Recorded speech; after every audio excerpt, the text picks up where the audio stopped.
"Sir, I want you to leave seat 1A immediately." Megan snapped, her voice an unquestionable command. "A family wants to sit together, and you can't make it awkward for them."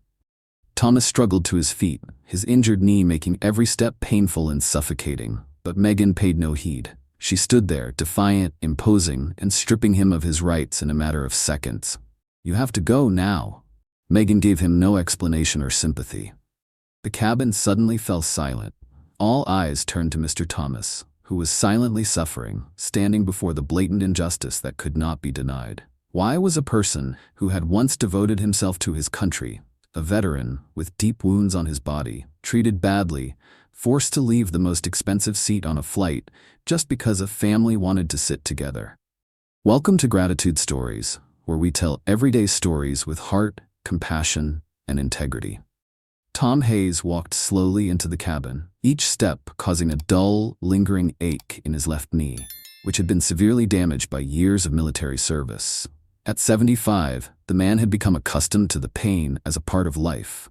But what he craved most was the comfort of seat 14C, a seat he had paid a small fortune for to provide the comfort his severely damaged knee needed. The aisle seat was more than just a seat. It was a lifeline, a way to avoid the harsh spasms, allowing him to breathe easier when the sudden sharp pain hit. Tom's journey this time had a special meaning, far beyond a normal flight. His purpose was to reach Annapolis, where his granddaughter was about to receive her diploma from the Naval Academy, a family tradition that had been preserved for generations. Tom himself, with the rank of staff sergeant, recognized after many years of service, deeply understood the significance of this important day, not only for his granddaughter but also for his family, for the values they had built and defended together. Tom's slow steps, his leaning back in his chair, were filled with perseverance and determination. Although his body was no longer as strong as before, his spirit and pride remained steadfast, following each breath to overcome the pain. Chair 14C was an important support, a place where he sought peace before taking off into the vast sky, towards the land of memories and the future, where his family was waiting for a sacred moment not to be missed. As Megan approached Tom's seat, the tension in the cabin grew. Her demeanor was devoid of any sympathy, instead cold and mechanical, her voice an unquestionable command. "You must move to row 32B. The family next door requested to sit together, and we have rearranged the seats accordingly." The words were delivered without compassion, without any further explanation, and the atmosphere became tense immediately. Tom tried to catch his breath, concentrating on speaking in a shaky but convincing voice. "I have a very serious knee injury. This seat is specially designed to reduce pressure on the joint. If I have to move to another seat, I will be in a lot of pain." But Megan did not let him finish his sentence. She quickly interrupted with a firm attitude, not caring at all about explanations or personal circumstances. "We cannot change this decision. This is a mandatory requirement. If you do not comply, the flight will not be able to close on time." After saying that, Megan turned and walked quickly back to the cabin, leaving Tom sitting alone in the middle of the business class seats. The surrounding atmosphere was suffocatingly silent. He sat there, a man who had served his country, now had to endure the rigidity of the system. The physical pain had not yet subsided, but his pride was deeply hurt. Everything seemed to be weighing on his shoulders, while the eyes of the passengers around him did not say anything. Only a few people showed reluctant looks, while many others chose to avoid him. The plane cabin remained silent, as if waiting for something to happen next, but no one spoke up. No one stood up for the man sitting there, silently enduring the pain and injustice right before their eyes. The soft sound of Tom's feet as he stood up echoed through the cabin, causing a sudden silence to fill the cramped space. All eyes from the passengers in front to the back turned to him, as if drawn to an unusual event in the middle of this normally quiet flight. He turned around, his gaze sharp and filled with unwavering pride. His voice rang out clearly, unwavering, as if to state the obvious, something that many people might have forgotten. "I am Staff Sergeant Tom Hayes. I served in the military. This seat is not my choice, but the only one specially designed for my knee injury." The statement needed no further explanation, serving as both a statement and a reminder of the values and sacrifices that had followed him throughout his life. Despite his strong, proud voice, Tom showed no sign of rebellion. Instead, he gently, humbly but not submissively, began to collect a few personal items from the tray table, preparing to move to row 32B. He knew that the new seat would be a challenge to his already fragile health, a narrow, uncomfortable place where he could temporarily relieve the dull pain that tormented him with each step. He walked slowly and cautiously, trying to keep his composure, hiding the discomfort deep inside. The cold, indifferent eyes of the passengers continued to follow him. Not a word, not a look of sharing or sympathy. That cold silence was like a thick layer of ice covering the entire cabin, highlighting the loneliness and injustice that Tom was suffering among hundreds of people. In that heavy atmosphere, his humility was not a surrender, but a testament to the strength of quiet resilience. The strength of a man who had fought not only on the battlefield, but also in silent battles where his dignity and will were tested every moment. And although no one spoke up to defend him, his story began to resonate in the hearts of every passenger present that day, as a profound reminder of the respect and dignity that everyone deserves. As Tom walked silently back, his slow, limping gait seemed to tear the stuffy space of the business-class cabin apart. Those footsteps, though not making much noise, were enough to shake the mind of someone sitting just a few rows away. Charlotte Hayes, a woman in her 30s, her eyes sharp but gentle, her hand still resting loosely on the thin blanket in front of her stomach. She didn't say anything, nor did she turn to look, but that sideways glance, keen enough to pick up every little movement Tom made. The subtle wince as he bent down to pick up his bag, the slight tilt as he tried to make way for another passenger. Charlotte began to realize that something was wrong. Not just the inconvenience of the seat, but the quiet injustice that was happening in the way a person was being treated. Without a word, Charlotte pulled her phone from her bag, opening the screen with a very subtle gesture, as if afraid someone would notice. Her fingers moved quickly, tapping the message box firmly but discreetly. "Jess, I'm on flight 761. Something bad just happened. A veteran was asked to leave his business class seat. He's injured, clearly needs a special seat. Not loud, but very wrong. Please, intervene from the ground." But discreetly. Without waiting for a response, she set the phone face down on her lap. Her eyes never left Tom's back, now seated in row 32B, the narrow seat near the back of the plane. He leaned to one side as if to relieve the pressure on his knees, and Charlotte knew immediately that this was not just an inconvenience, but real pain. But she did not make a fuss, did not demand justice with a scream or an angry look. She chose to act quietly but effectively. The cabin remained silent. The other passengers, some focused on the entertainment screens, some pretending to adjust their bedding, but most of them knew what had just happened. It was just that no one dared to speak up. Amidst this indifference, Charlotte's small actions stood out. Not loud but decisive. Not confrontational, but clearly carrying a message. She would not let things go as they had never happened. At the airline's customer service dispatch center, an alert had just appeared on the internal system. Passenger FL761, report of inappropriate seat change, priority verification, veteran identification. A night shift employee, familiar with emergency assistance requests, immediately entered the seat code and passenger information. The text appeared clearly. Thomas Hayes, retired staff sergeant, left knee injury, original seat 4A, moved to 32B. With just a few lines of data, the dispatcher knew this was no ordinary seat adjustment.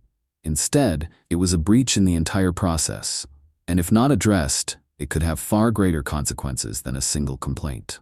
In less than 30 seconds, an internal message was sent directly to the flight crew of FL761, which was preparing to take off from LAX. In the cockpit, Captain David Miller, the pilot in command, received a warning signal from the intercom. He scanned the message, his eyes faltering slightly when he saw the name Tom Hayes.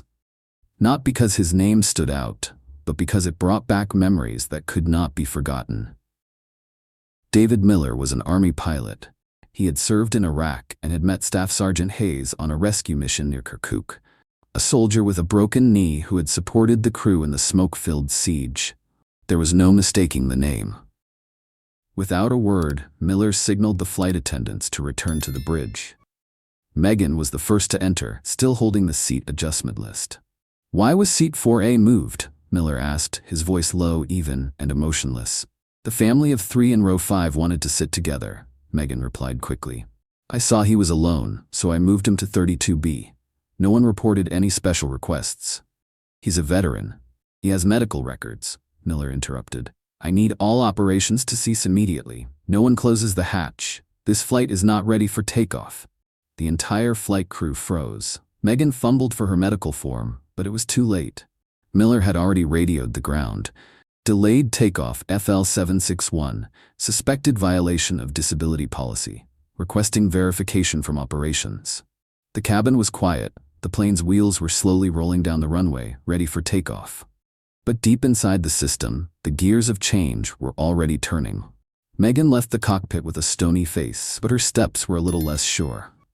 The flight attendants around her exchanged silent glances. No one in the cabin knew exactly what was happening, except that the flight attendants were talking frantically at the front of the plane, and the pilot had not yet turned on the loudspeaker. Charlotte Hayes, still sitting in the middle seat, looked behind her, where Tom was leaning forward, adjusting his seat, clearly trying to hide his pain. She knew something had been triggered. No noise, no shouting, no calls for justice on microphones or cameras. But something had begun, deep, quiet, and it couldn't be stopped. A moment later, the cockpit door swung open. Firm footsteps echoed in the quiet air as Captain David Miller, the captain of that flight, left the controls and headed straight for the passenger compartment. Dressed in his neat pilot's uniform, the name tag pinned to his chest swayed with each step. His gaze swept across the row of seats like someone searching for the right coordinates on a shifting map. All the passengers looked up. No one spoke. No one dared to move. They sensed something unusual, something solemn and meaningful was happening. Captain Miller stopped in the middle seat, where Tom Hayes was trying to hide behind the indifferent stares and the wound that spoke silently under his dark khakis.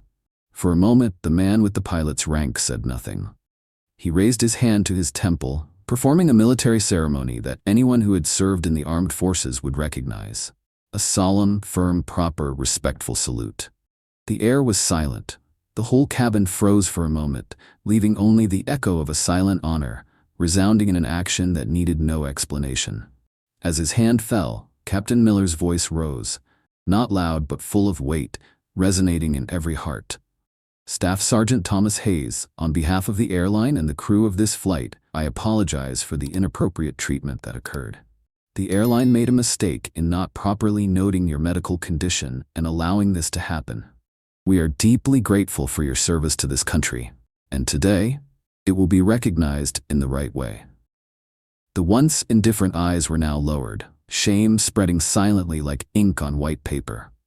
Meanwhile, flight attendant Megan stood silently beside her, her eyes glued to the floor as Captain Miller turned to her and gave a short, decisive order.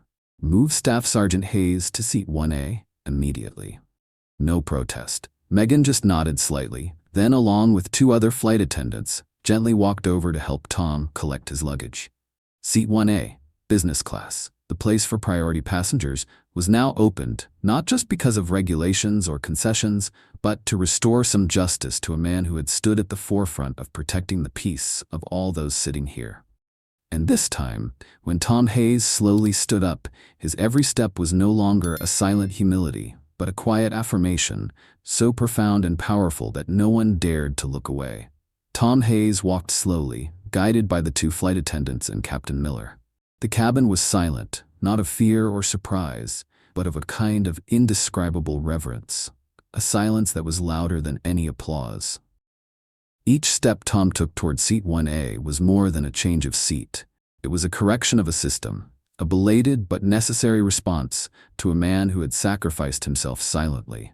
His simple khaki uniform now seemed to be lit up by the eyes that followed him, no longer indifferent but grateful.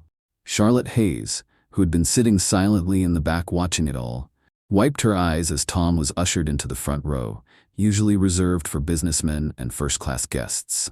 No one asked him what he had done or why he was being given such a special treatment. They had seen enough. and they understood. As Tom settled into his seat, Captain Miller turned to face the entire cabin. No microphone, no script, just a man standing up for a value that transcends duty, the value of truth.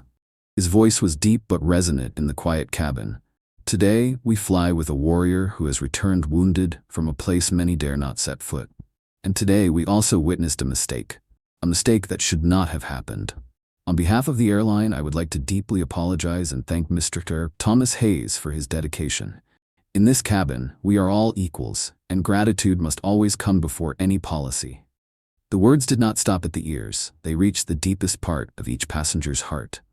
A young woman in the back bowed her head slightly. An old man by the window pulled out a tissue. Red eyes that needed no words, just looked at Tom was enough to understand. The emotion spread quietly, without ostentation, but was so genuine it choked. The engines roared again. The plane slowly moved down the runway, this time for a real takeoff.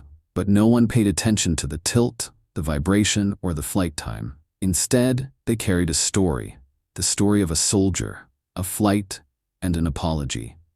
As the plane lifted off the ground and climbed into the sky, the cabin remained silent. No one asked the flight attendants for drinks or complained about being late. They sat there, each with his own thoughts, but all with the same lesson, that sometimes just the right action at the right time can touch the hearts of a whole group, and that in this turbulent world, justice doesn't always come quickly. But it can come, if there are still people brave enough to stand up and say, "We were wrong."